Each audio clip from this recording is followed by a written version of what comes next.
Hi, welcome to RS village vlog channel. இன்னைக்கு நம்ம சேனல்ல என்ன வீடியோன்னு சொல்லி பார்த்தா, நம்ம ரேபிட் ஃபார்ம்ல அந்த டச் பிரீட் வந்து பாத்தீங்க அப்படின்னா குட்டி போட்டிருக்கு. ஸோ எத்தனை குட்டி போட்டிருக்கு, ஸோ அதை எப்படிலாம் பராமரிச்சோம் அப்படின்றது தான் இன்னைக்கு வீடியோ. நம்ம வீடியோக்குள்ள போறதுக்கு முன்னாடி நம்ம சேனலுக்கு நீங்க புதுசு அப்படின்னா மறக்காம சப்ஸ்கிரைப் பண்ணிக்கோங்க, கூட பெல் பட்டனை பிரஸ் பண்ணிக்கோங்க. அப்பதான் நாங்க போற வீடியோ உங்களுக்கு நோட்டிஃபிகேஷன் வந்து சேரும். ஸோ அது மட்டும் கிடையாது, முயல் வளர்ப்பு சம்பந்தப்பட்ட எல்லா வீடியோவும் பிளேலிஸ்ட்ல கொடுத்துருக்கேன். அதாவது முயல் வளர்ப்பு அப்படின்ற பிளேலிஸ்ட் கொடுத்துருக்கேன். ஸோ அதை வாட்ச் பண்ணுங்க, உங்களுக்கு ஒரு ஐடியா கிடைக்கும். வாங்க வீடியோக்குள்ள போகலாம். நம்ம ரேபிட் ஃபார்ம் ஆரம்பிச்சு ஃபர்ஸ்ட் நம்ம ரேபிட் ஃபார்ம்ல இந்த டச் பிரீடர் வந்து தான் ஒரு குட்டி போட்டது. அதுவும் ஒரு குட்டி தான் போட்டது. எப்போ குட்டி போட்டது அப்படின்னா அக்டோபர் 7 வந்து குட்டி போட்டது. ஸோ அக்டோபர் 7க்கு அப்புறம் நம்ம என்ன பண்ணோம் அப்படின்னா 1 மந்த் கழிச்சு மேட்டிங் விட்டோம். அதாவது நவம்பர் 7 வந்து மேட்டிங் விட்டோம். நவம்பர் 7 போயிட்டு இப்போ வந்து பாத்தீங்க அப்படின்னா டிசம்பர் 8 வந்துருச்சு. இன்னைக்கு வந்து குட்டி போட்டுருக்கு.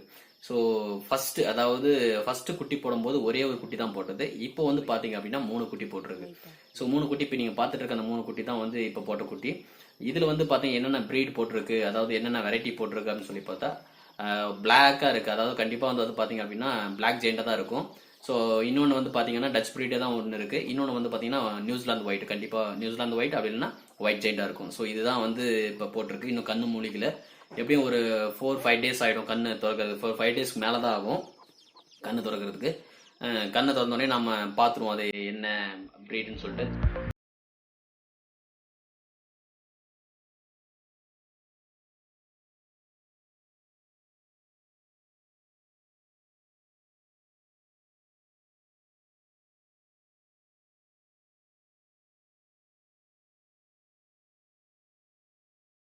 இப்ப கம்பேர் பண்ணும்போது இந்த ஃபீமேல் ரேபிட் வந்து ஒன்றும் பிரச்சனை கிடையாது. ஒரு 3 குட்டி, ஃபர்ஸ்ட் ஒரு குட்டி போட்டது இப்போ 3 குட்டியா போட்டிருக்கு.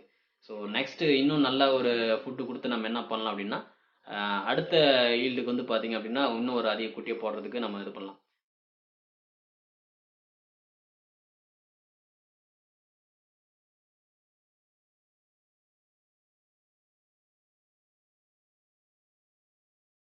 நார்மலாவே ஒரு டச் பிரீட் அப்படின்னு பார்க்கும்போது ஒரு 8ல இருந்து 12 குட்டி வரைக்கும் போடும் அப்படின்னு சொல்லி நம்ம கேள்விப்பட்டிருக்கோம். பட் இந்த குட்டி வந்து 3 தான் போட்டிருக்கு அப்படின்னா ஒரு சில காரணங்கள் இருக்கு. முயல் வந்து அதிக குட்டி, அதாவது 8ல இருந்து 10 குட்டி வரைக்கும் போடுது அப்படின்னா கண்டிப்பா பெண் முயல் மட்டும் காரணமா இருக்காது, ஆண் முயலோட பங்கு அதுல இருக்கும். எப்படி அப்படின்னா பெண் முயல் வந்து நல்ல ஸ்ட்ரென்த்தனா இருந்தா மட்டும்தான் வந்து அவ்வளவு குட்டி போட முடியும். இன்னொன்னு என்னன்னா ஆண் முயலும் வந்து அந்த அளவுக்கு ஸ்ட்ரென்த்தனா இருக்கணும், ஒரு குவாலிட்டியான பிரீடா இருக்கணும். அப்பதான் வந்து பாத்தீங்க அப்படின்னா மேட்டிங் பண்ணும்போது கரெக்டா வந்து நமக்கு செட் ஆகி ஒரு குட்டி வந்து பாத்தீங்கன்னா ஒரு 8ல இருந்து 12 குட்டி வரைக்கும் போடும். அப்படி இல்ல மேல் ரேபிட் வந்து கொஞ்சம் என்ன சொல்றது ஸ்ட்ரென்த்தனா இல்லாம இருக்கு அப்படின்னா கண்டிப்பா வந்து பாத்தீங்க அப்படின்னா குட்டி வந்து கம்மியா தான் போடும். இப்போ நம்ம கிட்ட அந்த டச் ரேபிட்டும் அதுக்கப்புறம் அந்த மேல் ரேபிட்டும் வாயின் வந்து நம்ம கிட்ட இப்போ ஓரளவுக்கு கொஞ்சம் ஸ்ட்ரென்தன் பண்ணியிருக்கும். அதாவது ஃபீட் கொடுக்குற முறையா இருக்கட்டும், பராமரிக்கிற முறையா இருக்கட்டும், கொஞ்சம் ஸ்ட்ரென்தன் பண்ணியிருக்கும். இதுக்கு அப்புறமும் நல்லா ஒரு குட்டி போடும் அப்படின்னு சொல்லிட்டு ஒரு நம்பிக்கை இருக்கு.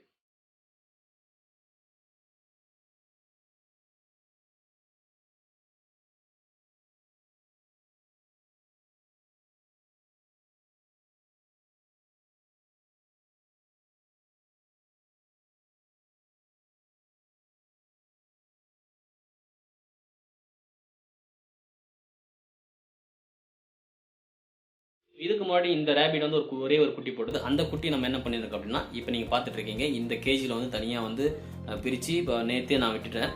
அது நேற்று பிரிச்சு விட்டதுக்கு அப்புறம் பார்த்தீங்க அப்படின்னா இந்த பெண் முயல் வந்து அது குட்டி போறதுக்கான ப்ராசஸ் வந்து ரெடி பண்ணிருச்சு. எப்படின்னா நம்ம ஒரு புல்லு போட்டோம் அப்படின்னா அந்த புல் எடுத்துட்டு போயிட்டு நம்ம அந்த பேஸ்கெட்குள்ள வச்சு அதுக்கான ஒரு மெத்தமா ரெடி பண்ணிடுச்சு.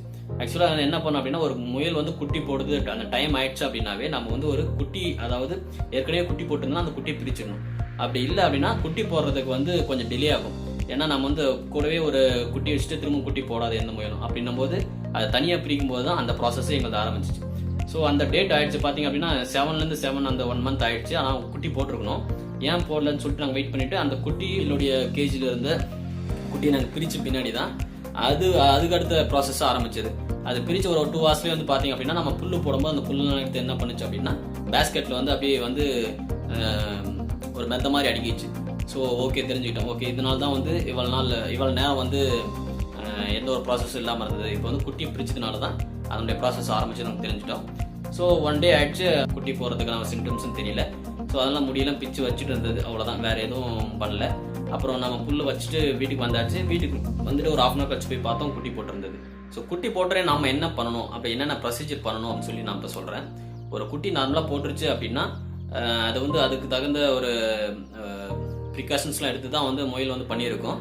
இருந்தாலும் நம்ம சைடில் நம்ம என்ன பண்ணோம் அப்படின்னா மற்றபடி வேற ஏதாவது ஒரு அஃபெக்ட் ஆகாமல் முயல் குட்டிங்களுக்கு அஃபெக்ட் ஆகாமல் இருக்கிறதுக்காக ஒரு ஆன்டிபயோட்டிக்காக என்ன பண்ணுவோம் அப்படின்னா வேப்பிலை, இப்போ பார்த்துட்ருக்கீங்களா அந்த வேப்பிலை வந்து என்ன பண்ணும் அப்படின்னா ஒரு 4-5 கொத்து ஒடிச்சு என்ன பண்ணும் அப்படின்னா நம்ம அந்த பேஸ்கெட்டில் வைக்கிறோம். இது எதுக்காக இந்த வேப்பிலை வைக்கிறோம் அப்படின்னா இது ஒரு ஆன்டிபயோட்டிக். அதனால வந்து முயல் குட்டிங்களுக்கு வந்து எந்த ஒரு பிரச்சனையும் ஏற்படாது அப்படின்றதுக்காக நம்ம வைக்கிறோம். எறும்பு கடிக்க ஆரம்பிச்சிடும் இல்லை வேற ஏதாவது பூச்சியோ அப்படின்னும் போது அதில் வந்து சீக்கிரம் ஏறாது. அப்படி இல்லாமல் வேப்பிலை வைக்கிறது மூலிமா என்ன அப்படின்னா ஆன்டிபயோட்டிக்ன்றதுனால எந்த ஒரு வைரஸ் அஃபெக்டும் ஆகாது, கொஞ்சம் நீட்டாக இருக்கும்.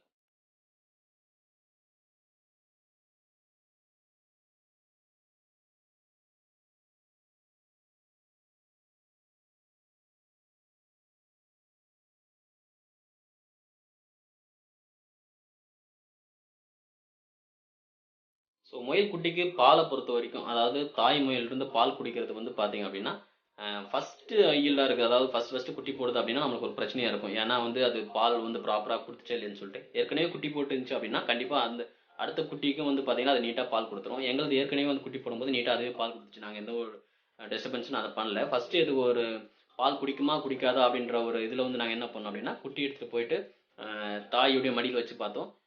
அது வந்து ஒரு மாதிரி கால்லாம் உதற ஆரம்பிச்சிச்சு. சரி ஓகே அப்படின்னு சொல்லிட்டு வச்சுட்டு பின்னாடி அப்புறம் அதுவே பால் கொடுத்துக்குச்சு. அதனால வந்து இந்த டைம் வந்து நாங்கள் எதுவும் டச் பண்ண கிடையாது. எடுத்து பார்த்துட்டு அந்த பிளேஸை மட்டும் நீட்டாக க்ளீன் பண்ணி விட்டு வச்சுட்டு வந்துட்டோம். அதுவே பால் கொடுத்துக்குது, ஒன்றும் பிரச்சனை கிடையாது.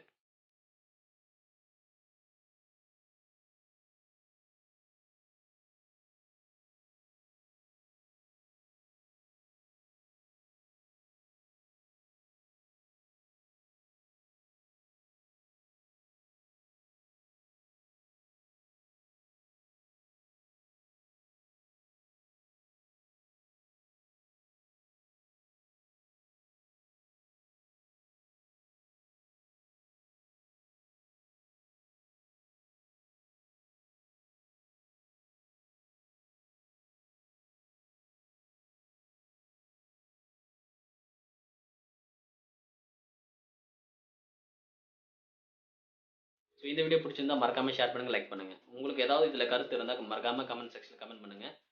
அடுத்து ஒரு நல்ல வீடியோ திரும்ப சந்திக்கிறேன். அதை விட உங்களிடம் விடைபெறுவது உங்கள் ஆர்எஸ் வில்லேஜ் விலாக் சேனல். நன்றி, வணக்கம்.